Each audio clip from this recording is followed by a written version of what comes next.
Ez, errealak ez du helburua lortu. Kopa bat irabaztea ez da helburua lortzea. Zerbait lortzea, zerbait irabaztea, inoiz ez da helburua lortzea. Eta errealzaleok eta jokalariek egin dezaketen akatsik handiena da, helburua lortu dela sinistea. Ametsa bai, lortu da noski, baina helburua ez. Zeren eta helburua hobekuntza konstantea da beti, eta kopa bat irabaztea helburu horren ondorioa, saria. Eta kirolari gehienek egiten duten akatsik handiena, helburuak eta ametsak nahastea da. Eta zuk ere, Unai Marrero bezala, zure ametsa errealitate egin nahi baduzu, ezin duzu akats hori egin, ezin duzu helburua eta zure ametsak nahastu. Eta bideo honetan azalduko dizut zein den bide zuzena hori ekiditeko.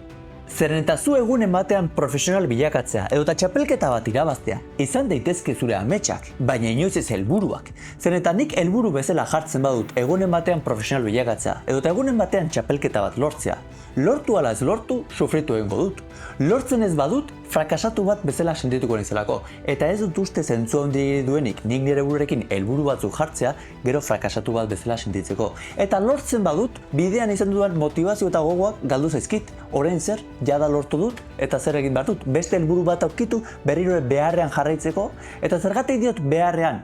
Zer eta bidean, entrenatzaileak aukera gutxi ematen badizkizu, entrenatzaileekin edo klub horrekin haserrea sentituko duzu. Haserrea barruan. Eta lesionatzen baldin bazara, beldurak etorriko zaizkizu etorkizunerako. Ai eta ez dut helburua lortzen, ai eta ezer izango da nitaz, ai eta ez banaiz lehengora itzultzen, eta berriro ere sufritzen gaude. Beraz, helburu bakarra zure hobekuntza konstante baten egotea da. Eta orduan edozer egoera etortzen dela, zuk zure alde erabiltzen duzu.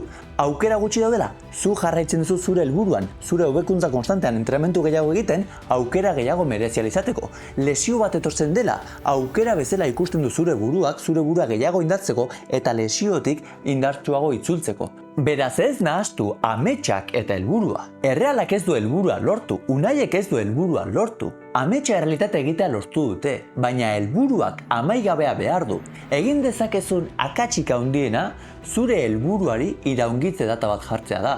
Bestela, Unaiek zer egin behar du, 24 urterekin ja helburua lortu duela eta jubilatu? Ez du zentzurik. Eta noski ametsak errealitate egitea gustatzen zaigula, eta gure ametsetako bizitza hori benetan bizitzea. Eta horretarako kontuan izan behar dituzun 3 gakoak oraintxe bertan azalduko dizkizut. Lehenengo gakoa, atera zure bertsio fisiko onena eta horretarako gogor entrenatu beharko zara, jaten dutuna zaindu beharko duzu eta konstante mantendu beharko zara, bai ondo jaten eta bai ondo entrenatzen. Eta hori lortzeko, bigarren gakoa, zure burua entrenatu behar duzu. Zure buruak emango baitizu garbi edukitzea zer jan eta zer ez jan. Zure buruak emango baitizu ilusioa eta motivazioa entrenatzera joateko. Eta zure buruak emango baitizu konfidantza eta sinistea konstante mantentzeko zure entrenamentuetan. Unaiek eta bere familia bakarri dakite, zenbat bidaia egin dituen isilean, zenbat ordu pasa dituen aulkian eserita Alex Remirori begira, zenbat ordu zubietako gimnasioan, zenbat molestia pasa dituen isilean, egunen batean aukera iritsi eta bere ametsa errealitate egin alizateko. Eta 3. gakoa eta askotan kirolariak hazten duena, gestio emozionala, gestio energetikoa. Ikusi altzen duten Unai nola zebilen lehenengo bi penaltietan. Alde batetik bestera mugituz, ume bat bezalaxe.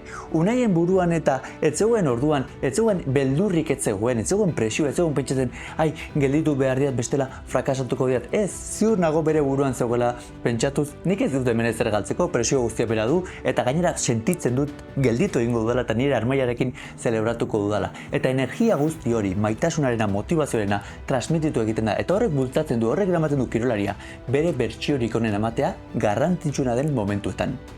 Beraz gogoan izan, lehenengo gakoa arlo fisikoa zaindu jaten duzuna eta entrenatu gogor. Bigarren gakoa arlo mentala, motivazio eta konfidantza sentitu izateko negan. Eta 3. gakoa eta agian garrantzitsuena, gestio emozionala. Nik lehiatzeko garaian eta momentu garrantzitsuenetan nire energiarik altuena mantendu alizateko eta nire bertsiorik onena eman alizateko momentu klabe horietan. Nik Unai duela 2 urte ezagutu nuen, nigana etorri zen buruz indartsuagoa izan naizuelako eta hori lantzera.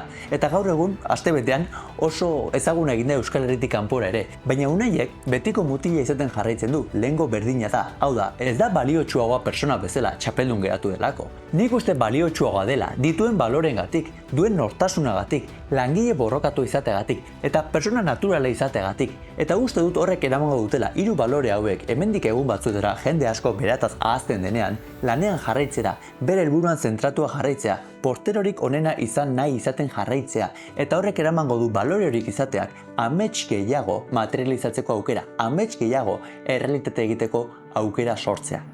Eta amaitzeko 2 mezu, lehenengoa kirolzale zareten guztientzat eta bigarren mezua errealeko jokalarientzat.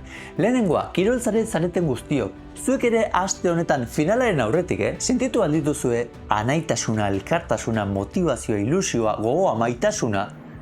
Ez aldu pena merezi hori sentitzeak benetan. Helburu oraindik iristeke zegoen, lortzeke zegoen, ametsa, finala, oraindik ere ez, baina zer sentitu duzue astean zehar. Mesedez, erabilitzazue unai, erabilitzazue erreala, zuek zuen buruan dituzuen ametxo horiengatik borroka egiteko, ametxetako helburu horik bizi ahal izateko, zuek ez baduzue zuen ametxengatik borroka egiten, inork ez duelako borrokatuko. Eta bigarren mezua errealeko jokalarientzat, denboraldi hasieran horrelako bideotxo bat grabatu nuen, erreara jetxira postutan zegoenean, zuen buruarengan gehiago sinisteko eskatuz, eta erakutsi duzue badakizuela zuen buruarengan sinisten.